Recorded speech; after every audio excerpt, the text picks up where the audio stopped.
श्रीमद् भगवद गीता के 16वें अध्याय का महात्म्य। श्री महादेव जी कहते हैं, पार्वती, अब मैं गीता के 16वें अध्याय का महात्म्य बताऊंगा, सुनो। गुजरात में सौराष्ट्र नामक एक नगर है। वहाँ खड़गबाहु नाम के राजा राज्य करते थे, जो दूसरे इंद्र के समान प्रतापी थे। उनका एक हाथी था जो मदभाया करता और सदा मद से उन्मत्त रहता था। उस हाथी का नाम अरिमर्दन था। एक दिन रात में वह हठात सांकलों लोहे के खंभों को तोड़ फोड़ कर बाहर निकला। हाथीवान उसके दोनों ओर अंकुश लेकर डरा रहे थे, किंतु क्रोधवश उन सब की अवहेलना करके उसने अपने रहने के स्थान हाथीसार को गिरा दिया। उस पर चारों ओर से भालों की मार पड़ रही थी, फिर भी हाथीवान डरे हुए थे। हाथी को तनिक भी भय नहीं होता था। इस कौतूहलपूर्ण घटना को सुनकर राजा स्वयं हाथी को मनाने की कला में निपुण राजकुमारों के साथ वहाँ आए। आकर उन्होंने उस बलवान दंतैले हाथी को देखा।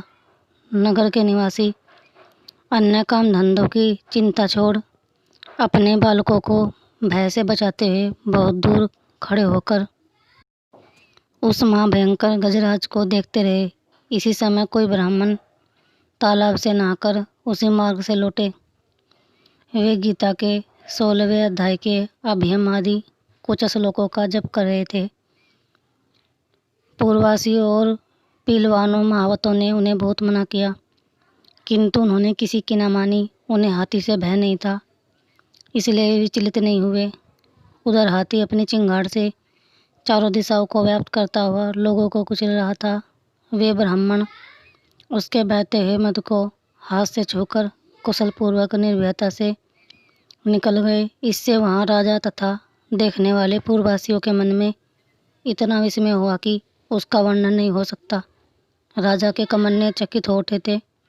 उन्होंने ब्राह्मण को बुला सवारी से उतरकर उन्हें प्रणाम किया और पूछा, ब्राह्मण, आज आपने यह महान अलौकिक कार्य किया है, क्योंकि इस काल के समान भयंकर गजराज के सामने से आप सकुशल लौट आए हैं। प्रभु, आप किस देवता का पूजन तथा किस मंत्र का जप करते हैं, बताइए। आपने कौन सी सिद्धि प्राप्त की है? ब्राह्मण ने कहा, राजन, मैं प्रतिदिन गीता के 16वें अध्याय के कुछ श्लोकों का जप किया करता हूँ, इसी से यह सारी सिद्धियाँ प्राप्त हुई हैं। श्री महादेव जी कहते हैं, तब हाथी का कौतूहल देखने की इच्छा छोड़कर राजा ब्राह्मण देवता को साथ ले अपने महल में आए। वहाँ शुभ मुहूर्त देखकर 1,00,000 स्वर्ण मुद्राओं की दक्षिणा दे उन्होंने ब्राह्मण को संतुष्ट किया और उनसे गीता मंत्र की दीक्षा ली। गीता के 16वें अध्याय के अभ्यम आदि कुछ श्लोकों का अभ्यास कर लेने के बाद उनके मन में हाथी को छोड़कर उसके कौतुक देखने की इच्छा जागृत हुई। फिर तो एक दिन सैनिकों के साथ बाहर निकलकर राजा ने हाथीवानों से उसी मत गजराज का बंधन खुलवाया। वे निर्भय हो गए। राज्य का सुख लाभ के प्रति आदर का भाव नहीं रहा। वे अपना जीवन तृणवत समझकर हाथी के सामने चले गए। साहसी मनुष्यों में अग्रगण्य राजा खड़गबाहु मंत्र पर विश्वास करके हाथी के समीप गए और मद की अनवरत धारा बहाते हुए उसके गंडस्थल को हाथ से छूकर सकुशल लौट आए। काल के मुख से धार्मिक और खल के मुख से साधु पुरुष की भांति राजा उस गजराज के मुख से बचकर निकल आए। नगर में आने पर उन्होंने अपने राजकुमार को राज्य पर अभिषिक्त कर दिया तथा स्वयं गीता के 16वें अध्याय का पाठ करके परम गति प्राप्त की। अथ 16वां अध्याय। श्री भगवान वाच, अभयम सत्वम संशुद्धिर्ज्ञान योग व्यवस्थिति दानम दमस्य यज्ञ स्वाध्याय अस्तप आर्जवम अहिंसा सत्य क्रोधस्त्याग शांतिर पैशुनम दया भूतेष्वलोलुप्तम माधर्वम हरि चापलम तेज क्षमा धृति शोच मद्रोहो नातिमानिता भवन्ति संपदम दैवी मभिजातस्य भारत। श्री भगवान बोले, भय का सर्वथा भाव, अंतःकरण की पूर्ण निर्मलता, तत्व ज्ञान के लिए ध्यान योग में निरंतर दृढ़ स्थिति और सात्विक दान, इंद्रियों का दमन, भगवान देवता और गुरुजनों की पूजा तथा अग्निहोत्र आदि उत्तम कर्मों का आचरण और वेद शास्त्रों का पठन पाठन तथा भगवान के नाम और गुणों का कीर्तन, सर्वधर्म पालन के लिए कष्ट सहन और शरीर तथा इंद्रियों के सहित अंतःकरण की सरलता, मन वाणी और शरीर से किसी प्रकार भी किसी को कष्ट न देना, यथार्थ और प्रिय भाषण, अपना उपकार करने वाले पर भी क्रोध न होना, कर्मों में कर्तापन के अभिमान का त्याग, अंतःकरण की उपरति अर्थात चित्त की चंचलता का अभाव, किसी की भी निंदा आदि न करना, सब भूत प्राणियों में हेतु रहित दया, इंद्रियों का विषयों के साथ संयोग होने पर भी उनमें आसक्ति का न होना, कोमलता, लोक और शास्त्र से विरुद्ध आचरण में लज्जा और व्यर्थ चेष्टाओं का अभाव, तेज, क्षमा, धैर्य, बाहर की शुद्धि तथा किसी में भी शत्रुभाव का न होना और अपने में पूज्यता के अभिमान का अभाव, ये सब तो हैं अर्जुन दैवी संपदा को लेकर उत्पन्न हुए पुरुष के लक्षण हैं। दंभो, दर्पो, अभिमानश्च, क्रोध, पारुष्यमेव च अज्ञानम चाभिजातस्य पार्थ संपद मासुरीम। हे पार्थ, दंभ, घमंड और अभिमान तथा क्रोध, कठोरता और अज्ञान भी, ये सब आसुरी संपदा को लेकर उत्पन्न हुए पुरुष के लक्षण हैं। दैवी संपत्ति मोक्षाय निबंधा आसुरी मता माँ शुचय संपदम। दैवी में भी जातो असी पांडव, दैवी संपदा मुक्ति के लिए और आसुरी संपदा बांधने के लिए मानी गई है। इसलिए हे अर्जुन, तू शोक मत कर, क्योंकि तू दैवी संपदा को लेकर उत्पन्न हुआ है। दो भूत्सर्गो लोकेस्मिन् दैव असुर एव च। दैवो विस्तर से प्रोक्त असुरम पार्थ में सहनो। हे अर्जुन, इस लोक में भूतों की सृष्टि यानी मनुष्य समुदाय दो ही प्रकार का है, एक तो दैवी प्रकृति वाला और दूसरा आसुरी प्रकृति वाला। उनमें से दैवी प्रकृति वाला तो विस्तार पूर्वक कहा गया। अब तू आसुरी प्रकृति वाले मनुष्य समुदाय को भी विस्तार पूर्वक मुझसे सुन। प्रवृत्तिम च निवृत्तिम च जना न विदुरासुरा न शोचम न पीचाचारो न सत्यम तेसु विद्यते। आसुर स्वभाव वाले मनुष्य प्रवृत्ति और निवृत्ति इन दोनों को ही नहीं जानते, इसलिए उनमें न तो बाहर भीतर की शुद्धि है, न श्रेष्ठ आचरण है और न सत्य भाषण ही है। असत्यम प्रतिष्ठम ते जगदाहुर नीश्वरम अपरस्पर संभूतम किम नित्य काम हेतुकम। वे आसुरी प्रकृति वाले मनुष्य कहा करते हैं कि जगत आश्रय रहित, सर्वथा सत्य और बिना स्वर के अपने आप केवल स्त्री पुरुष के संयोग से उत्पन्न है, अतएव केवल काम ही इसका कारण है, इसके सिवा और क्या है। एताम सृष्टिम अष्टभ्य नष्टात्मानो अल्पबुद्धे प्रभवंत युगर कर्माणम अक्षयाय जगत हिता। इस मिथ्या ज्ञान का अवलंबन करके जिनका स्वभाव नष्ट हो गया है तथा जिनकी बुद्धि मंद है, वे सबका अपकार करने वाले क्रूर कर्मी मनुष्य केवल जगत के नाश के लिए ही समर्थ होते हैं। कामाश्रित्य दुष्पुरम दंभामान मदान्विता मोहादागरहित्वा सद्ग्रहान् प्रवर्तन्ते अशुचि वर्ता। वे दंभमान और मद से युक्त मनुष्य किसी प्रकार भी पूर्ण न होने वाली कामनाओं का आश्रय लेकर अज्ञान से मिथ्या सिद्धांतों को ग्रहण करके और भ्रष्ट आचरणों को धारण करके संसार में विचरते हैं।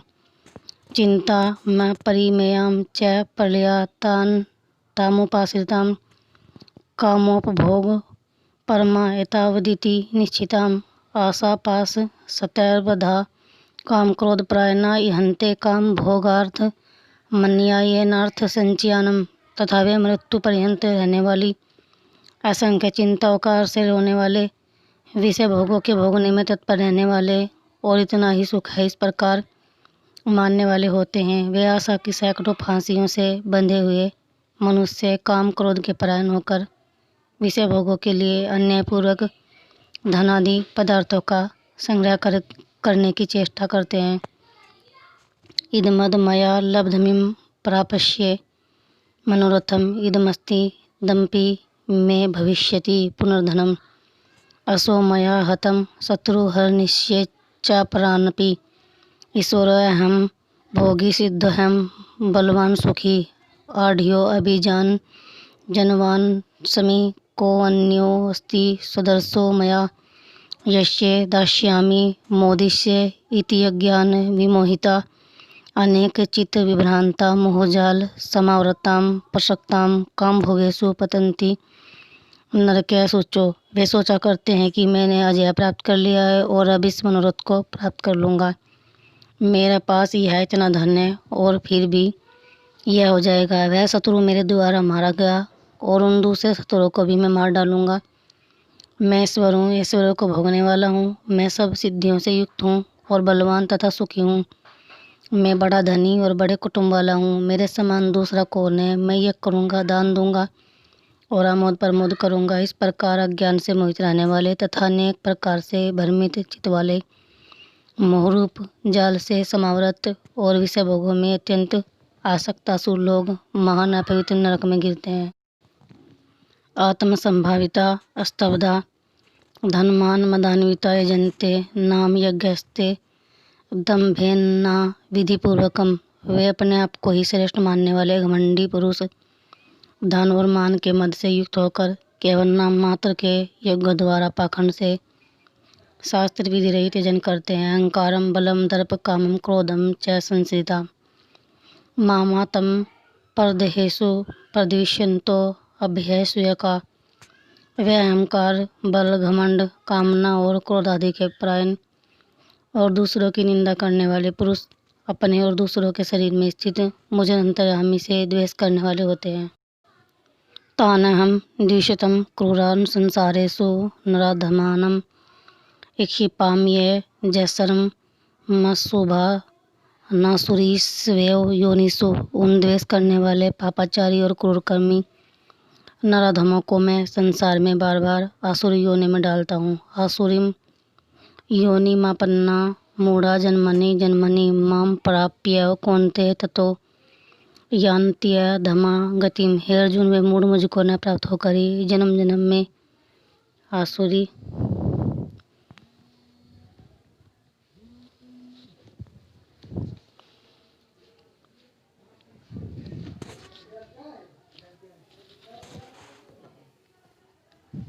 आसुरी योनि को प्राप्त होते हैं, फिर उससे भी अति नीच गति को प्राप्त होते हैं, अर्थात घोर नरकों में पड़ते हैं। त्रिविधम नरक शेदम द्वारम नासन्नमात्मनम काम क्रोधस्तथा लोभस्त स्मादेत त्रयम त्यजेतम। काम क्रोध तथा लोभ, ये 3 प्रकार के नरक के द्वार आत्मा का नाश करने वाले अर्थात उसको अधोगति में ले जाने वाले हैं। अतएव इन तीनों को त्याग देना चाहिए। एतै विमुक्त कौन्ते तमो द्वारे स्थिरभिनर आचरत्यात्मनं श्रेयस्ततो याति पराम गतिम। हे अर्जुन, इन तीनों नरक के द्वारों से मुक्त पुरुष अपने कल्याण का आचरण करता है, इससे वह परम गति को जाता है अर्थात मुझ को प्राप्त हो जाता है। इयं शास्त्र विधि मुत्सृज्य वर्तते काम कार्तम न स सिद्धिमवाप्नोति न सुखम न पराम गतिम। जो पुरुष शास्त्र विधियों का त्याग कर अपनी इच्छा से मनमाना आचरण करता है, वह न सिद्धि को प्राप्त होता है, न परम गति को और न सुख को ही। तस्मात् शास्त्रम प्रमाणम ते कार्य कार्य व्यवस्थितो ज्ञात्वा शास्त्र विधानोक्तम कर्म कर्तुमिहार हर्षि। इससे तेरे लिए इस कर्तव्य और अकर्तव्य की व्यवस्था में शास्त्र ही प्रमाण है। ऐसा जानकर तू शास्त्र विधि से नियत कर्म करने योग्य है। बोले श्री नारायण भगवान की जय हो।